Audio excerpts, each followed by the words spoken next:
coming your way. Hey, hey, it's video of the day. He approached the bench with his fists clenched. Our video of the day comes from the glittery butthole of America, Las Vegas, where a 30-year-old man was being sentenced for aggravated battery with substantial bodily harm, among others. That's something you'll never see these days, though, criminals actually being sentenced. But when the felon's attorney asked for probation and it was denied, this happened. It makes more sense given the circumstances and his ability to do probation successfully that he be given this opportunity.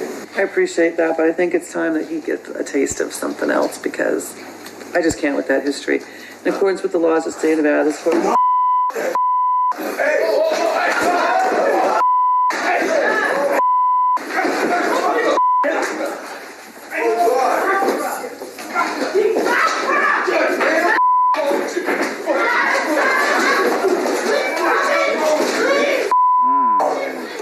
In San Francisco, they'd call that an argument for early release. The judge and the court marshal sustained some injuries, but they're doing okay. The criminal's doing fine, too. He's currently changing his pronouns and growing his hair out to prepare for serving time at a women's prison. Meanwhile, in New York, the tables were turned when a defendant was severely beaten by a judge who smashed her way through several layers of plexiglass. Kat, I have a theory that no one has brought up. The guy's name is Diobra. So maybe he was transitioning, but he can't spell Deborah. No. Just watching that video, I feel like that guy is not a feminist. Yeah, yes. Like, let her talk.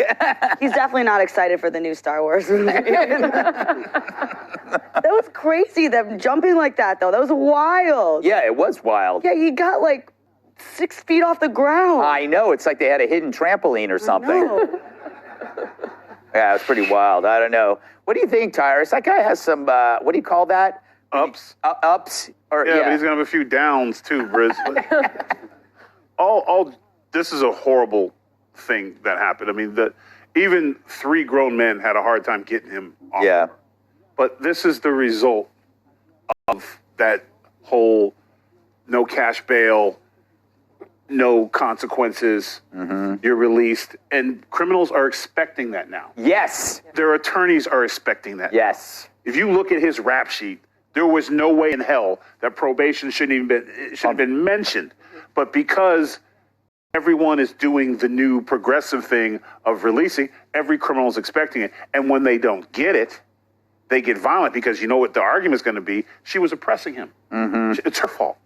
She was using her white privilege to put another black man in the penitentiary. Had nothing to do with what he did as a human being.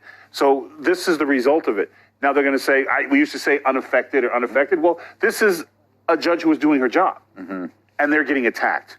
The other judges who aren't doing their job, the criminals aren't acting like that. Right. So the message until, unfortunately, it took until the woman, the government worker in Minnesota was carjacked, had blood, all of a sudden, we need police. We need to get our streets safe. It's the same thing now. The problem is, it's only happening to judges who are trying to do their job. You know, Guy, I could see you as a TV judge. Anyway, that has nothing to do with this. It was a dream I had. You know, where were the bailiffs? That's what I want to know. Where's Rusty, the bailiff? Remember the People's Court? Rusty. He's on his phone. Yeah. Uh-oh. See, I don't think, what's his name, Deborah? I don't think he really thought this through very carefully. Because he's already lost the motion. He's at some point probably going to be up for parole. And now at the parole hearing, his lawyer will come up and be like, oh, he's served his debt to society, he's a reformed man. And the prosecutor just shows up being like, roll the tape. Yeah. Like, that guy's never getting out. No, he's not. And he shouldn't.